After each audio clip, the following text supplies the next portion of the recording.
حضرت ابراہیم بن ادم رحمۃ اللہ کے ہاتھ پر ایک گناہ گار کی توبہ کا آسان اور مؤثر طریقہ۔ ایک شخص حضرت ابراہیم بن ادم رحمۃ اللہ کے پاس آیا اور عرض کیا کہ حضرت، میں گناہوں سے بچنا چاہتا ہوں مگر بچ نہیں پاتا، کیا کروں؟ کوئی ایسی بات ارشاد فرمائیے کہ میرے گناہوں کو روکنے والی ہو۔ حضرت ابراہیم بن ادم رحمۃ اللہ نے فرمایا، جب تیرا ارادہ گناہ کرنے کا ہو تو دیکھنا کہ اللہ کا دیا ہوا رزق نہ کھانا۔ اس نے عرض کیا کہ پھر میں کیا اور کس طرح کھاؤں، جبکہ جو بھی زمین پر رزق موجود ہے وہ اللہ ہی کا عطا کردہ ہے۔ آپ نے فرمایا، کیا تجھے شرم نہیں آتی کہ جس کا رزق کھاتا ہے اسی کی نافرمانی کرنا چاہتا ہے؟ پھر حضرت ابراہیم رحمۃ اللہ نے فرمایا کہ اگر تو گناہ کرنا ہی چاہتا ہے تو ایسا کر کہ اللہ کی زمین سے باہر چلا جا اور وہاں گناہ کر لے۔ اس نے عرض کیا کہ حضرت، یہ کیسے ہو سکتا ہے جبکہ ساری کائنات اسی اللہ کی ہے؟ آپ نے فرمایا، پھر کیا تجھے شرم نہیں آتی کہ اللہ ہی کی زمین پر رہتے ہوئے اس کی معصیت کرے؟ حضرت ابراہیم رحمۃ اللہ نے کہا کہ اچھا، اگر تجھے گناہ کرنا ہی ہے تو کسی ایسی جگہ چلا جا کوئی تجھے نہ دیکھتا ہو۔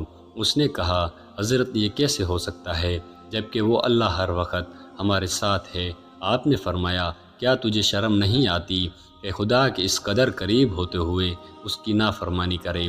پھر فرمایا، اگر تو گناہ کرنا ہی چاہتا ہے تو جب حضرت اسرائیل علیہ السلام روح قبض کرنے آئیں تو ان سے کہہ دینا کہ مجھے توبہ کرنے کی تک ذرا مہلت دیں۔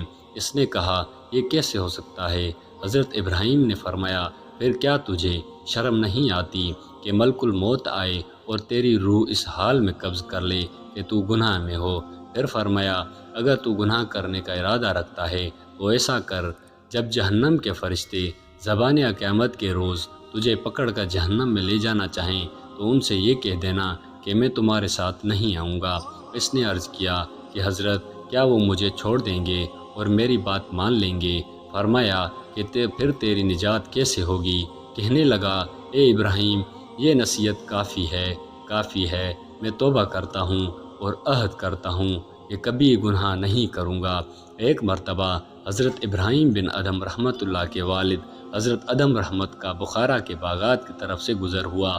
آپ ایک نہر کے کنارے جو باغات کے اندر سے ہوتی ہوئی گزرتی تھی بیٹھ کر وضو کرنے لگے۔ آپ نے دیکھا کہ نہر کے اندر ایک سیب بہتا ہوا آ رہا ہے۔ خیال کیا کہ اس کے کھا لینے میں کوئی مذائقہ نہیں، چنانچہ سیب اٹھا کر کھا لیا۔ جب سیب کھا چکے تو دل میں یہ وسوسہ پیدا ہوا کہ میں نے سیب کے مالک سے اجازت نہیں لی اور یہ میرے کھانے کا ناجائز ہے۔ اس خیال سے باغ کے مالک کے پاس گئے اور جا کر اس امر کی اطلاع دی تاکہ اس کی اجازت سے حلال و مباح ہو جائے۔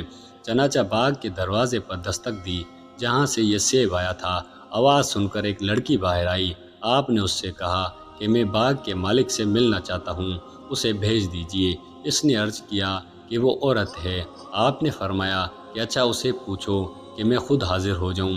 چنانچہ اجازت مل گئی اور آپ اس خاتون کے پاس تشریف لے گئے اور سارا واقعہ اس کو سنایا۔ خاتون نے جواب دیا کہ باغ کا نصف حصہ میرا ہے اور نصف حصہ سلطان کا ہے۔ میں نے اپنے حصے کا سیب معاف کر دیا اور سلطان یہاں نہیں ہیں، بلخ تشریف لے گئے ہیں جو بخارا سے 10 دن کی مسافت پر ہے۔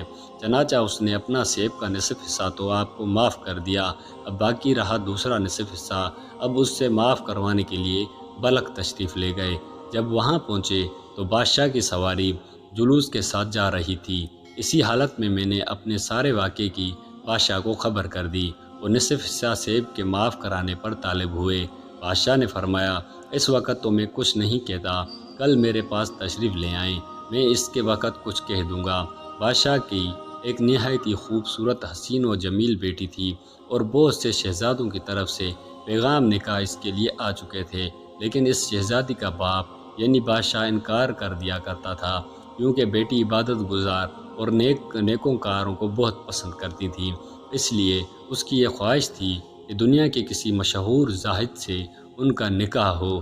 جب بادشاہ محل میں واپس آیا تو اپنی لڑکی سے ادم رحمۃ اللہ کا سارا واقعہ بیان کیا اور کہا، میں نے ایسا شخص نہیں دیکھا کہ صرف نصف سیب حلال کرانے کے لیے بخارا سے یہاں بلخ آیا ہے۔ جبکہ لڑکی نے یہ کیفیت سنی تو نکاح منظور کر لیا۔ چنانچہ حضرت ادم رحمۃ اللہ دوسرے دن بادشاہ کے پاس آئے تو بادشاہ نے ان سے کہا کہ جب تک آپ میری بیٹی کے ساتھ نکاح نہیں کریں گے آپ کو نصف سے معاف نہیں کروں گا۔ حضرت ادم رحمۃ اللہ نے کمال کا انکار کے بعد نکاح قبول کر لیا۔ چنانچہ بادشاہ نے اپنی لڑکی کا نکاح ادم سے کرا دیا۔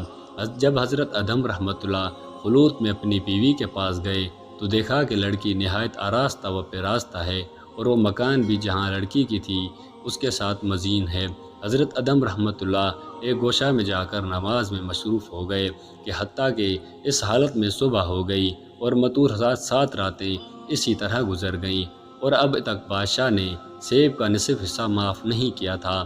آپ نے بادشاہ کو یاد دہانی کرانے کے لیے یہ کہا کہ اب وہ حصہ معاف فرما دیجیے۔ بادشاہ نے کہا جب تک آپ میری لڑکی یعنی اپنی بیوی کے پاس شب نہیں گزاریں گے میں معاف نہیں کروں گا۔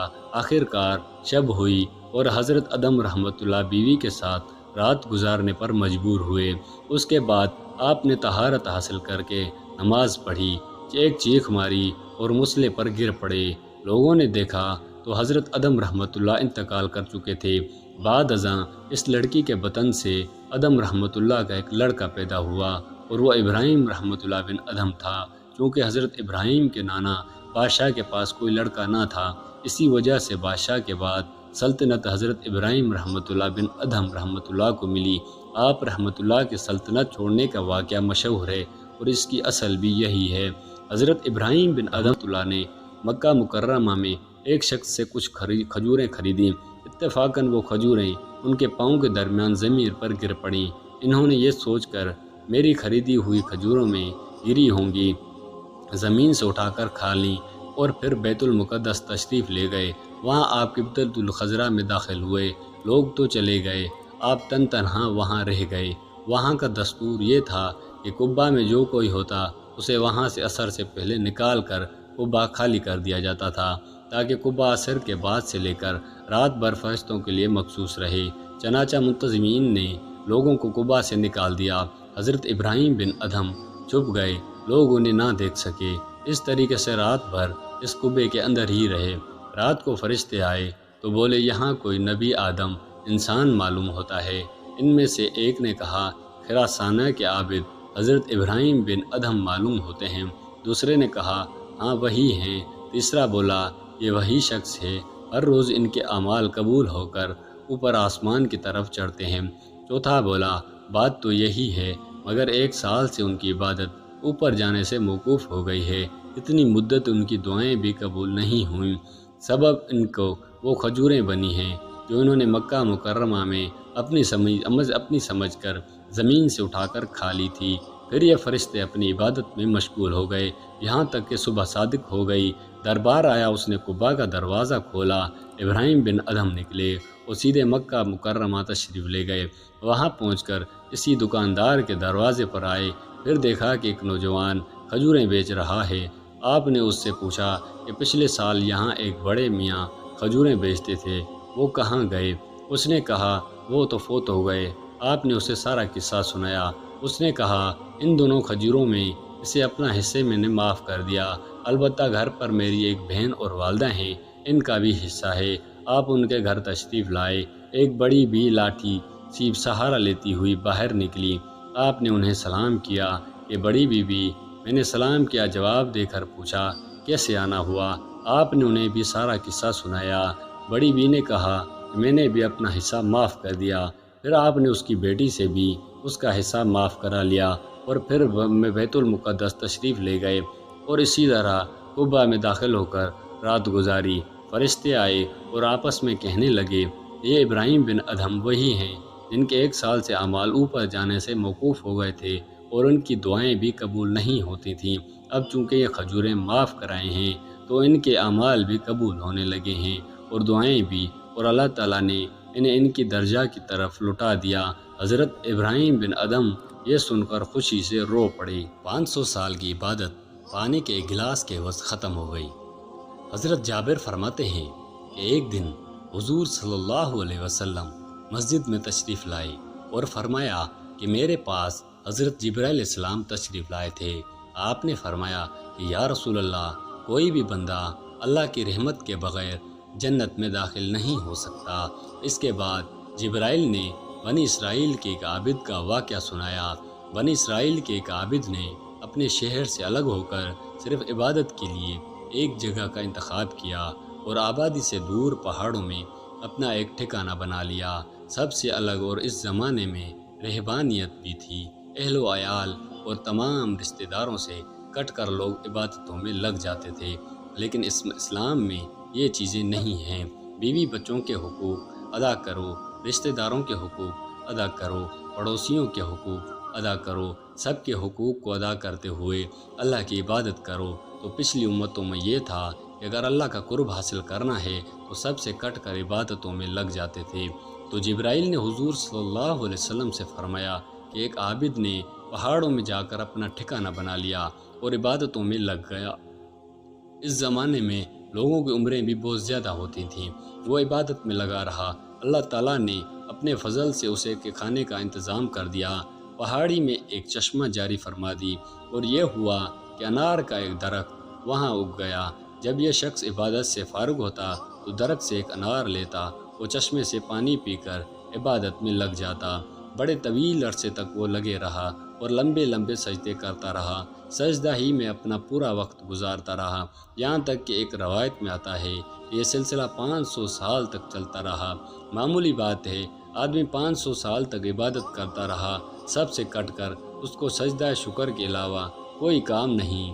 سجدہ کرتے آخر میں اس نے سوال کیا، یا اللہ میری موت بھی سجدے میں ہی ہو، اور سجدے کی حالت میں تیرے دربار میں حاضر ہوں۔ اللہ تعالیٰ نے یہ دعا قبول کر لی، اس لیے کہ مخلص تھا۔ اب آدمی ساری چیز سے کٹ کر اللہ ہی کو مخصوص بنا لے اور اپنی مراد صرف اللہ ہی کو بناتا ہے تو اللہ ایسے مخلص کی دعا فوراً قبول کر لیتے ہیں۔ اللہ تعالیٰ کی شان کریمی مشرکین والملحدین یہاں تک کہ ابلیس کی بھی دعا قبول کی ہے، لہٰذا عابد کی بھی دعا اللہ نے قبول کر لی۔ اب 1 سال تک آدمی سجدے میں پڑا رہے اور عبادت میں لگا رہے اور یہ دعا یہ کر رہا ہے کہ اللہ اس کو موت بھی سجدے کی حالت میں دے۔ اس کے ذہن میں یہ تھا کہ اسی طرح سے اللہ مجھے بغیر حساب و کتاب کے جنت میں داخل کر دے گا۔ حدیث میں آتا ہے کہ جبرائیل نے فرمایا اس کا انتقال تو ہو گیا، اب قیامت کے دن جب یہ بندہ اٹھے گا سجدے کی حالت میں تو اس کا معاملہ اللہ کیا کرے گا۔ یہ لوح محفوظ میں لکھا ہوا ہے۔ اللہ اس بندے سے فرمائیں گے میرے فضل و کرم سے جنت میں داخل ہو جا۔ بندہ مخلص ہے، مگر یہ بشر کہے گا کہ اللہ میرے فضل سے مجھے بخشے گا، میری عبادت کا کوئی صلہ نہیں۔ اس کی نظر اس کی عبادت پر گئی، حالانکہ کسی بندے کو اپنی عبادت اپنی نیکی پر نظر نہیں رکھنی چاہیے۔ عبادت تو کرے مگر یہ سوچے کہ عبادت کا ہو جانا تو یہ تو توفیق الہی ہے، اس لیے بغیر توفیق الہی کے کچھ بھی نہیں۔ فرمایا اس بندے کے بعد اس سوال پر میری عبادت کا کیا ہوا؟ اللہ تعالیٰ فرمائے گا اس بندے کو ذرا جہنم کے کنارے لے جاؤ۔ حدیث میں آتا ہے کہ جہنم کے بھاپ سے اس کا پورا بدن سوکھ جائے گا، پیاس شروع ہو جائے گی، بے انتہا پیاس ہوگی، پیاس سے اس کا حلق سوکھ کر کانٹا ہو جائے گا، وہ پانی کے لیے چلائے گا، اب یہاں جنت کی طلب ختم، صرف 1 گلاس پانی مل جائے بس ہے، کسی اور چیز کی ضرورت نہیں، ساری چیزیں ختم۔ فرشتوں سے کہے گا پانی پلاؤ، بس غیب سے پانی پیش کیا جائے گا، وہ پانی کی طرف سے لپکے گا، ہاتھ بڑھائے گا، اس پانی کی قیمت 500 سال عبادت ہوگی۔ فرشتہ کہے گا اگر تو یہ پانی پینا چاہتا ہے تو 500 سال عبادت دینی ہوگی۔ ہاں لے لو، میرے پاس ہے، پانی دے دو۔ اب وہ 500 سال کی عبادت دے کر پانی حاصل کرے گا۔ اب اس کے پاس 11 کیا رہ گیا؟